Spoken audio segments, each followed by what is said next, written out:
game this morning? Yeah. Oh, is that what it is? I was like, where is everybody? So,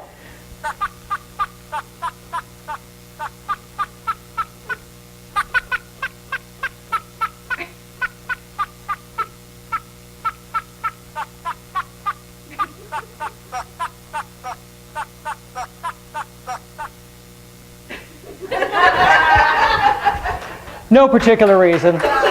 Hey, if you can start service with the Doobie Brothers, you can start with a talking duck, right? I mean, hey. Okay, gosh, we've had snow this week, we've had sun, we've had rain. It's just been a fabulous week. So, and our two patron saints by the name of John Lennon and George Carlin. And John said, words are flying out like endless rain into a paper cup. They slither while they pass, they slip away across the universe. Sounds like a song, doesn't it? And George, I think it's the duty of a comedian to find out where the line is drawn and cross it deliberately. Yep, absolutely. Yeah, kind of, sort of. More T-shirts and sweatshirts. And by the way, if you're a Dr. Whovian, a Whovian fan, there's a TARDIS sweatshirt and TARDIS slippers. So that's very, very cool. And Jack's Guitar Lounge. Let your amp do the talking. And I make beer disappear. What's your superpower? And also sweatshirts that say life is good, has somebody playing the guitar, another person playing drums. Another sweatshirt saying that you can never have too many guitars, and it has guitars all over the front here. I knew you would be interested in that one. Yes, yeah.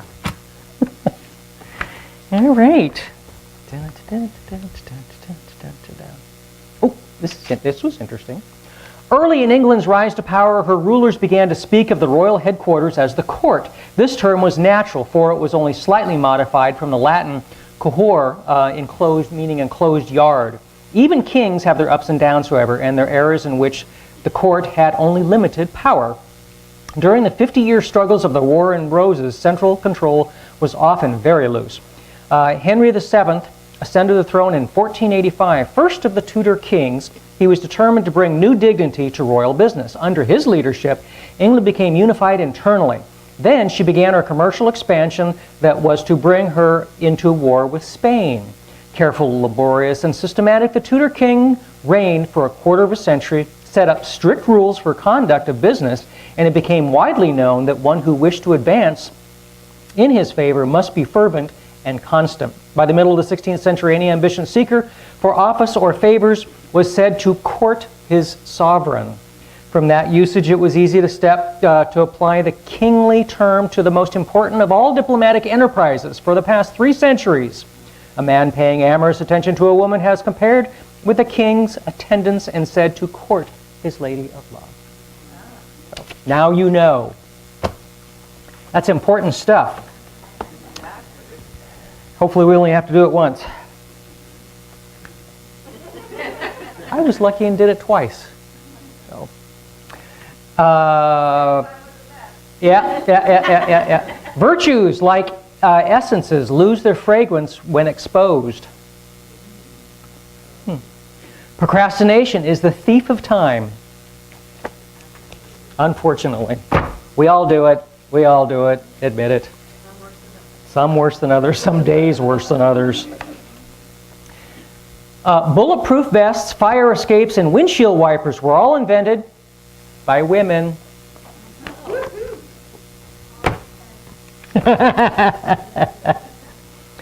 Avocados have the highest calorie of any fruit at 167 per gram, per 100 grams. I was going to say per gram, oh my goodness. That'd be a full meal. So good. Yeah, it is. That is true. They are good fats, yes. The moon moves about 2 inches away from the earth every single year. The moon moves away from the earth 2 inches every year. So the orbit is getting wider. So the earth gets 100 tons heavier every day due to falling space dust. Transposing letters this morning. Okay. Marriage humor. Wife, what are you doing? Husband, nothing. Nothing. Haven't you been reading our marriage certificate for like over an hour? I'm looking for an expiration date. And then the argument began. So, right? Wife, do you want dinner? Husband, sure. What are my choices? Yes or no? Stress reliever. Girl, when we get married, I want to share all your worries, troubles, and lighten your burden. Boy, it's very kind of you, darling, but I don't have any worries or troubles. Well, that's because we're not married yet. So, yeah. Anything I'm missing this morning? I haven't had anybody ask for any other announcements. It's on the calendar. Calendar still, oh my goodness. Every day of the week except Friday. Every day of the week. So Qigong, always at 9:15 on Sunday mornings. Class this afternoon, Josie, right? Ward? class? Yeah. Class. You have a class this afternoon, do you know that? Okay. Motion code on Monday. Drumming with Daryl on Tuesday. Inner choice on Wednesday. And correct. You want to read it? Intuitive development on Thursday with Janice, and ARE also meets. Dream Quest on Saturday with Janice. Wow. 2 spots left? Okay, she has 2 spots left. So. Ta-da, ta-da, ta-da, ta-da. Yeah? Is that on? It's not on. Where's it? Microphone? Oops. There you go. Thank you. We did a class yesterday, destiny mapping, and it was like awesome, so cool.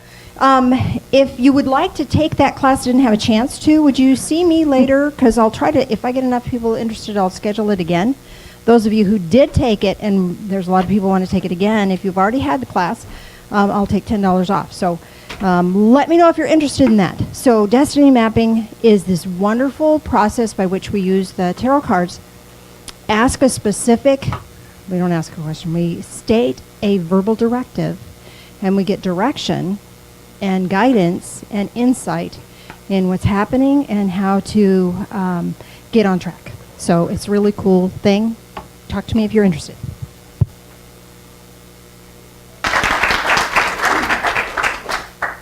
Be there, be square. I have to tell you,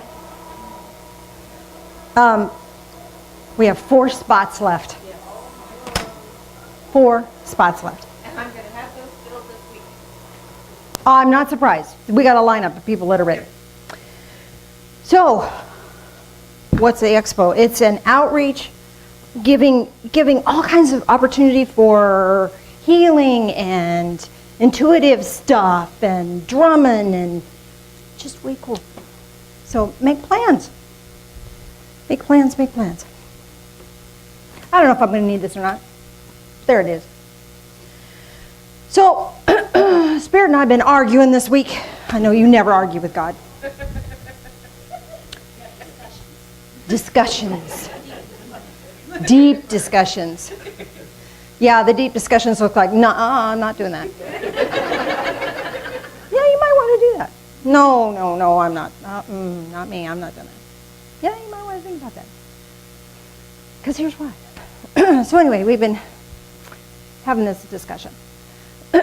So this is over here what Spirit thinks might be good for me to talk about. I want to go over here. So we'll probably mesh up somewhere. We'll see.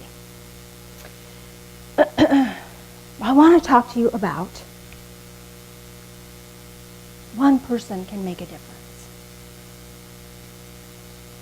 Okay, so there we go. Fine. Oh, I get to put my 2 cents in words. Okay, so, just pretend that it's all okay, all right? So let's define, tell me about God. Now, first of all, if the word God bothers you, spirit, higher power, all that is, eternal source, the great I am, whatever that is for you. Tell me about that. Tell me about that. Unconditional love. Love. Wisdom. I'm going to shorten that up because I don't want to write it all. But yeah, wisdom beyond reason. Huh? Compassion. Oh, thank you. Huh? Omniscient. Okay, so why don't we just do omni? Because it's omnipresent, omniscient. Omnipresent means everywhere. Omniscient is all-knowing. What are the rest of them? Omnipotent, all-powerful. So it's all of it, the whole thing. Omnipresent. There we go. What else? Huh? Non-judgmental. That's a tricky one. Hold on.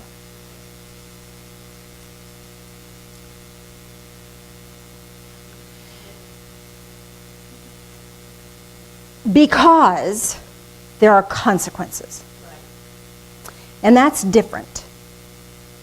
When you have love and you have compassion and you have wisdom,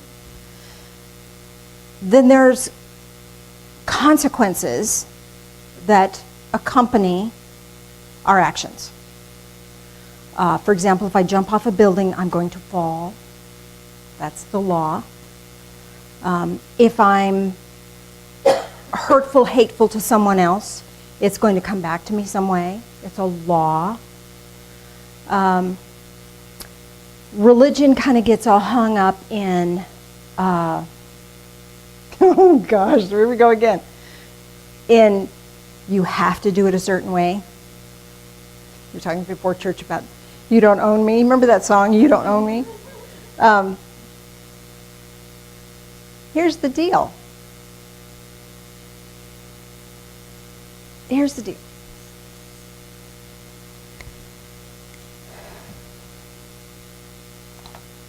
This is what I was asked to share with you today. I don't know how it's going to all fit together, so hang in there with me because I'm like totally unprepared for all of this. Unless, of course, I am. God is not your boss. God is not your mama. God is not your superhero. God is like the handy-dandy fix-it man. And you walk into his warehouse and you go, gosh, I really need to fix this. And he goes, hey, I got just the tool for that. Come over here and I'll show you how to use that tool. And then you go fix it. And some of us, we listen and think, oh, you know, I could do better than that. We do it our own way. Then we go back to, you got a different tool? Because now I really screwed that one up. So, oh, sure, come on. We expect to be told what to do and how to be. And that if we fall short of that, then in some way we're bad, and then we have to make amends. We have to go through a bunch of rigmarole. Let's back up a minute. Compassion.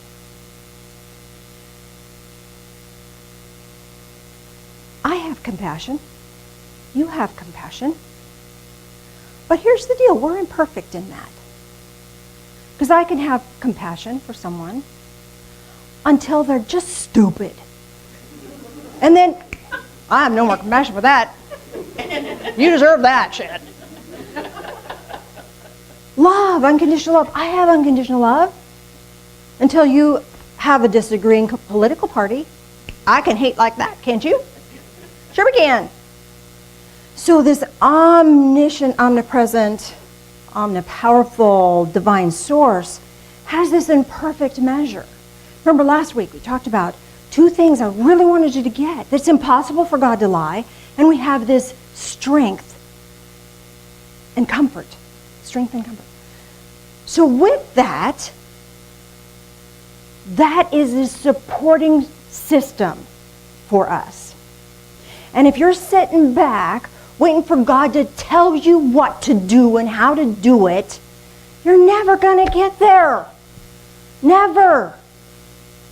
Your soul is the motivating point. My soul cannot let me stay home Sunday morning. My soul says, get your butt up, girl. Get yourself dressed. Because we got something we're going to talk about even if you don't want to. Fight it if you want. But come on, let's go.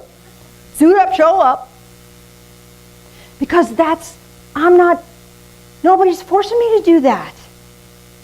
This is all about doing what my heart wants to do, doing what my soul wants to do. When we are hooked up in doing what we think is expected of us, that's just asking for all kinds of trouble. Good book talks about it. Look at this. This is so fun. Through presumption comes nothing but strife. Proverbs 13:10.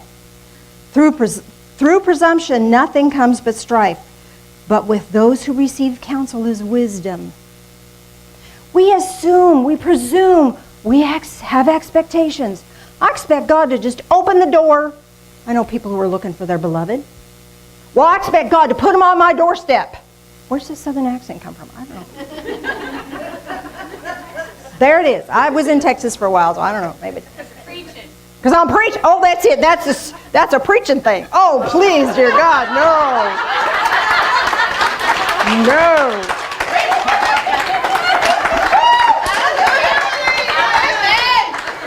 Make it stop. Make it stop. We have expectations of other people. I expect Phil to do this, that, and the other thing. You know what? I don't own you. He's going to do whatever he wants to do. Usually, he does what's in harmony for both of us. But I have expectations. And sometimes people expect things of me. People expect me to be your mama. I'm not your mother. I'm not going to tell you what to do. If you want to show up, show up. If you want to stay home, watch the game, go for it. I'm okay with that. Nobody's going to tell you what to do. If you need that, go find another religion. This is not where that happens. Your soul got you here. Nobody told you you had to be here. Ooh, if you're not here, if you miss 3 Sundays, somebody's come visit. Did you know some churches do that? I used to be on that visiting person. I used to be one of the team. Oh, I hated that. Where were you? What were you doing? Why were you not in services? You know, this is a really serious spiritual thing. You have to be here. Oh, man, I escaped that. Thank goodness. Nobody's telling you what to do. But your soul, when you listen to your soul, when I listen to my soul, I get connected into all this stuff. Because guess what? Sometimes I don't have unconditional love for myself or anybody else.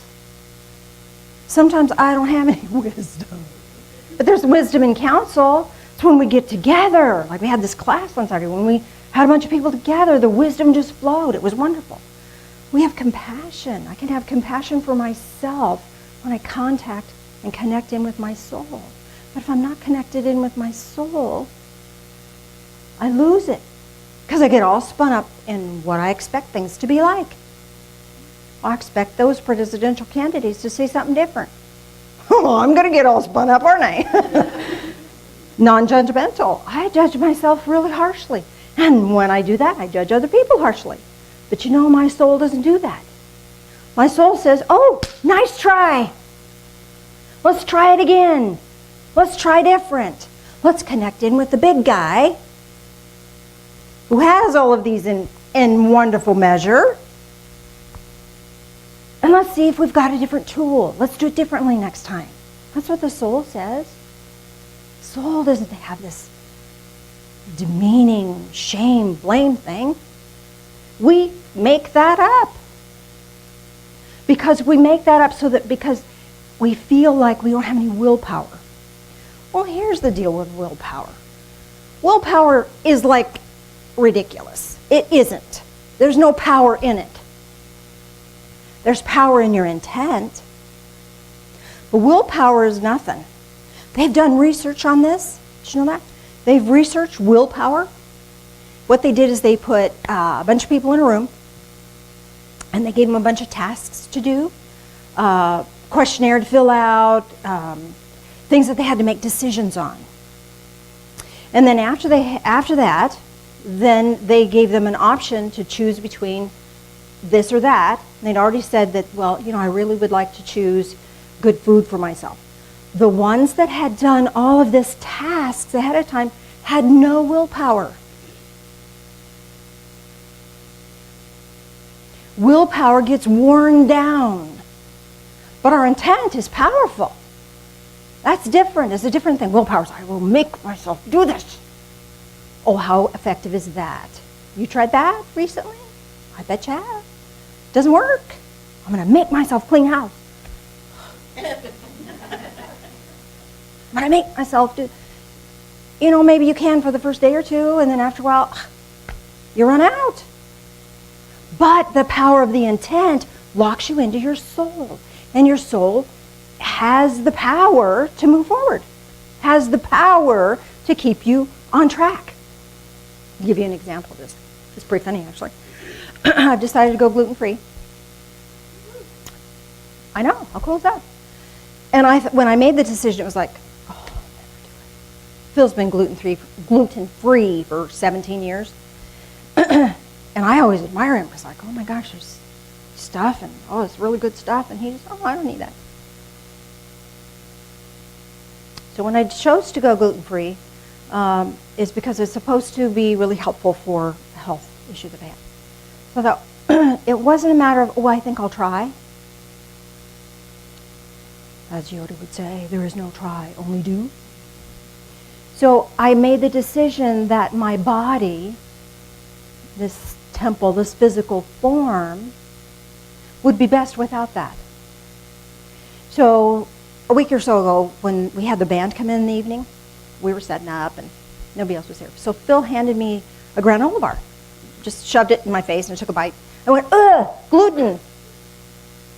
Now I have to tell you, I have never spit out sweet, ever, in my life.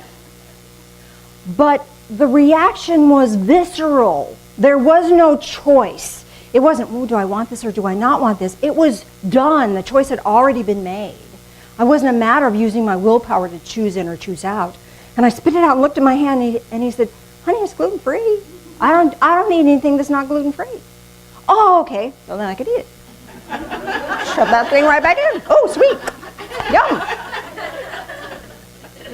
Willpower wouldn't have gotten me there because I was tired. And I was trying to get all the details done and, But the intent of my soul locked me into my soul's purpose and gave me power. We have access to that power when we're hooked into our own soul, when we're listening to our soul, when we're giving our soul permission to give us motivation, when we're giving our soul free rein. When we try to make it do what our will says, we'll pop a vein. Doesn't work anyway. So how do you access and get into your soul space? You follow your purpose. Well, I don't know what my purpose is. Yes, you do. You may not know how it's going to manifest itself, but you know what your purpose is. You know it. It's in there. Your soul knows your soul's purpose. Maybe your soul's purpose is to be of comfort to others. What do you find yourself naturally doing if that's your purpose? You'll put your arm around somebody. How are you doing today? You're naturally doing it.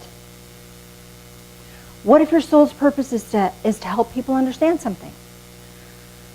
Every job I've ever had, I've always been showing somebody else how to do it. Every job. They would have training program. People would come to me because I could help them understand it more clearly than the training program. Because that's my soul's purpose, is to help you understand, is to help somebody else grasp and be able to do it for themselves. That's what my soul purpose came to do. And there's a myriad of ways I could do that. This just happens to be one of them. Your soul has a purpose.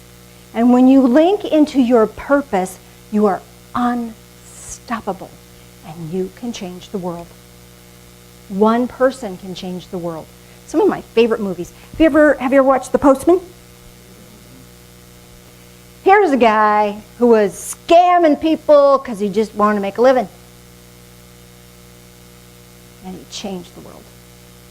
The copier salesman. Phil used to be a copier salesman, so that's a whole nother story. I love that. He had no clue where his destiny was going to take him. So he just stumbled into it. You don't have to know anything. You just got to be willing. Suit up, show up, and be real. And your soul's purpose links with divine source, and you're unstoppable. Unstoppable. Yeah, well, I'm stuck. No, you're not. You're hovering.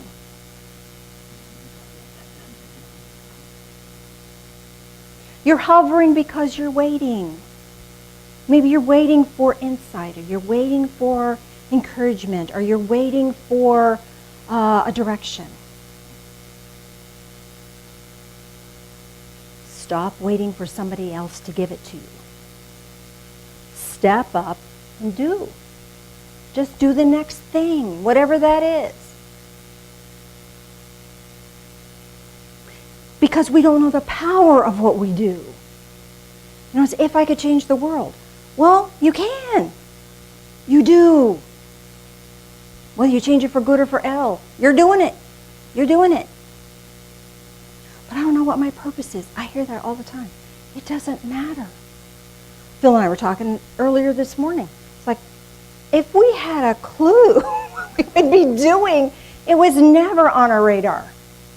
Ever. We knew that there was something for us to do, and that was all we knew. And we've done some pretty dumb stuff. So if you've done dumb stuff, yay you. Okay, check that off my list. I did that dumb thing. I don't have to do that again. And then you go back to the warehouse and ask the master handyman, say, hey, have you got a tool for this? And the tool's there. The tool is there. And the key to all of it, is following that space where you're doing what you love and you're doing what you do best. That makes sense? Anxiety in the heart of a man weighs it down. True? Expectations and anxiety. Killer. But a good word makes it glad. Where do you get a good word? Well, here's a bunch of good words. There may be some other good words in other spiritual books. Who are you listening to? Talk to people who support and encourage and love you. If you don't have people who love, encourage, and support and care about you, it might be time to make some new friends. Because the good word is your weapon against anxiety. And when you can be real and say, man, I'm feeling anxious about blah, blah, blah. And have somebody give you good words. Because you know what? That wisdom isn't always there in ourselves. We don't have it sometimes. We're bereft of it. Because we've run the gamut of our willpower. And we're empty. Ever feel empty? Ask for some good words. Read some good words. Pick up the phone. Get some good words. That'll refill. That'll recharge.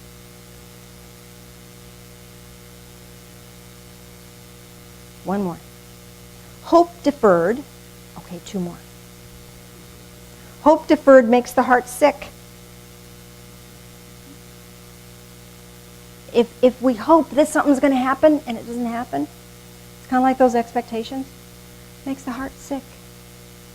But a desire fulfilled is the tree of life.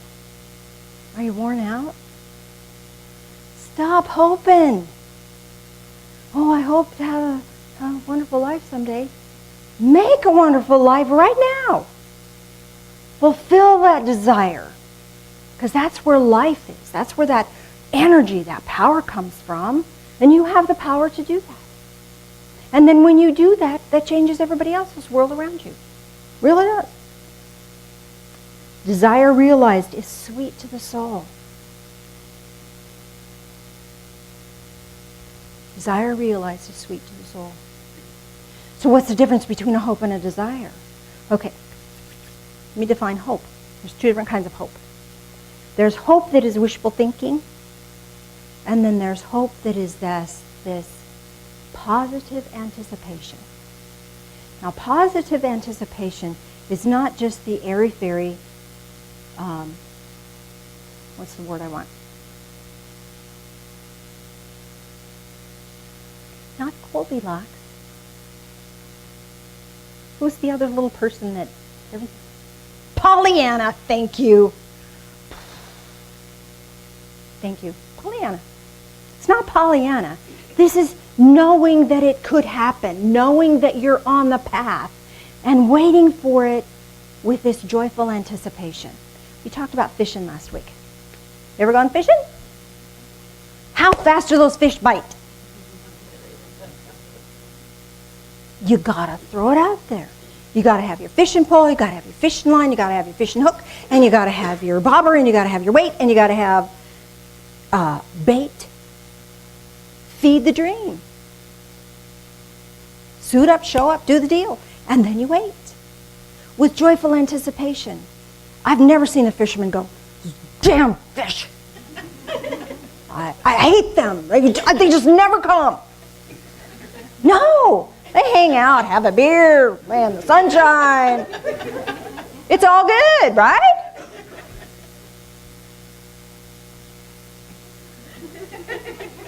I don't know where this stuff comes from. And then the desire is realized. Then the fish bite when they're good and ready. When everything falls in alignment. And then you can reel that sucker in. Have a wonderful little campfire. Yum. Good stuff. So what are your desires? You got to fish for them. What's your intent? Your intent is, I'm catching that fish. So then, okay, what bait works? There's a lure that might work better than another lure. Okay, do I want it to go really deep or do I want it to be kind of medium? That depends on what kind of sinker you're going to need, right? I don't fish, so I'm kind of winging it here. You need the right kind of line, because if your fish is too big, your line will break. So you got to get the right kind of line. So there's homework that needs to be done. There's homework that's necessary. And that's part of going to the toolbox, going to the master handyman and saying, okay, what works? Show me what works. Because here's my desire, now show me what works. Give me some information here. Talk to a friend, get some good news, get some good words, get some encouragement. And then fish. Put it out there. Put it out there.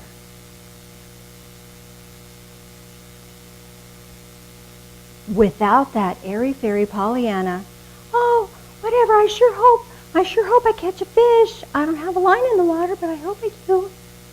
Not going to work. Your desires link you into your soul, and your soul will guide you into what will help you with your fishing. I want steelhead. Then you go talk to somebody who knows about fishing for steelhead. Right? You want to catch tuna? You got to talk to a different person. You got to go out in the ocean for that one. Right? Whole different world. Still fish. What does your heart desire? Not what you want. I want it to be easy. I want it to be safe. I want it to be comfortable. Not fishing. Sun's hot. Mosquitoes bite. So just because I want something doesn't mean that's what my heart desires. My wants don't always hook me in to my soul's purpose. But the desires of my heart link me into my soul's purpose. And when you have the soul's purpose and your heart's desires linked together, then the master handyman, who is omnipotent, all-powerful, all-knowing, all-loving, can support and encourage that and bring it your way.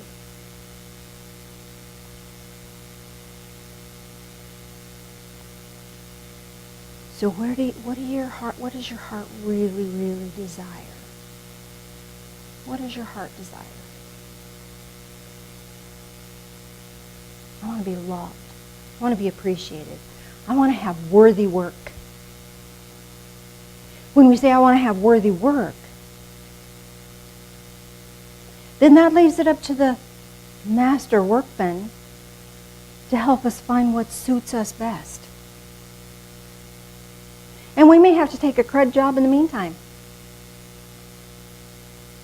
Because maybe there's things we need to learn along the way. Oh, I learned I don't like that.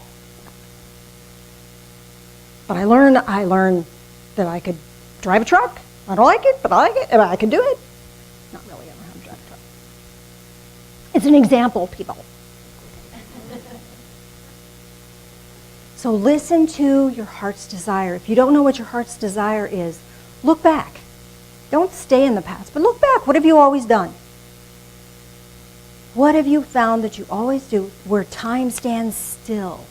When you're in that moment when time stands still and you don't have any worries or fears, that's what your soul came here to do. Different. And maybe your soul came, I'll give you an example. Mr. Phil is my wonderful example. Two examples. No. Phil loves to help people understand something. He loves having all this data and information in his head. It makes me crazy just to listen to him sometimes. But he has all this information and he just loves sharing it and helping people understand and know so they can make a really good choice. Well, the same token, part of how he learned what his destiny was and his soul's purpose was what pissed him off the most. I hate stupid people making stupid mistakes. What annoys you the most? Your purpose is opposite that. Your purpose fixes that. Wherever there's a disgruntled energy, your purpose fits that, is the key to unlock that and change the world. So when Phil recognized, I hate stupid people, they make me crazy. Well, the only way to fix that is to give people information so they can make good choices. Right?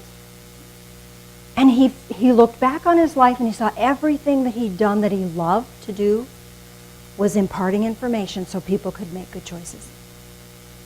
So now what he does is he helps people make really good choices, the best choices they can. And it doesn't matter to him what they choose. It's their choice. But he's giving them information so that they can make a choice from their own heart, from their own understanding, because they understand the situation. So what annoys you? What ticks you off? Oh, don't be shy. Come on, I'm throwing my heart out here on the floor here, so come on, what ticks you off? Valerie. People that are mean. Okay, so your destiny lies in unlocking that meanness. Why are people mean? Usually because they're hurting. You're a healer, are you not? There you go. So that gives you the mirror by which you can take a look at what you came here to do. Now there's a myriad of ways to be a healer. And you can be lots of them. And all of them. And know that your healing is changing the world. Because if you take one person that is hurting and you help them, then they're no longer mean. How cool is that? What else? Somebody else. People that don't listen. Makes you want to just bang their heads against the wall, right? So what's the opposite of that? What's the healing? What's the divine purpose that would feed that would unlock that? Why do people not listen? Why not? All right. So you came here to help people be unafraid, to find courage. Because when people feel courage and safety, then they're open. Are they not? So you came here to help people feel safe and have courage.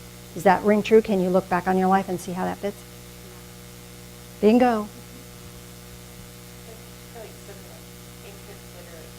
Inconsiderateness. So what's that about? Why are people inconsiderate?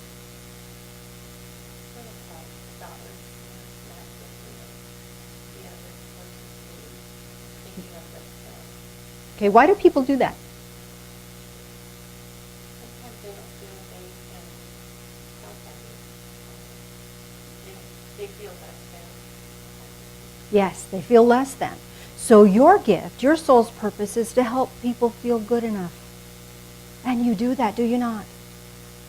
Is this like make you want to cry? This is powerful stuff. Lynn.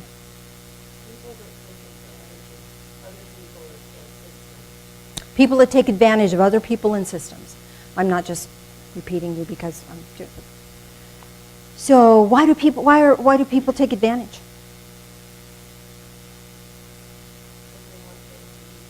They want things the easy way. That's half of it. What's the other half? Yes. So a feeling of lack. And what was the other one? What was the first one? The easy way. Okay. So people have a sense of lack, and they want it to be easy. So you came here to do what? What can you do that alleviates the lack and gives them the courage to do the tough work?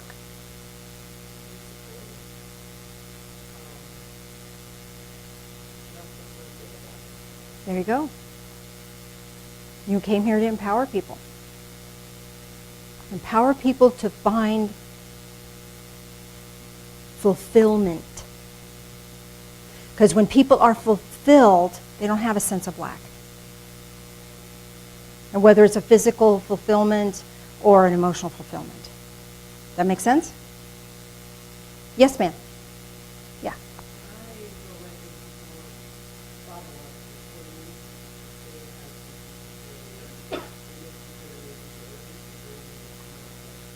So that passive-aggressive silence thing, not really speaking truth.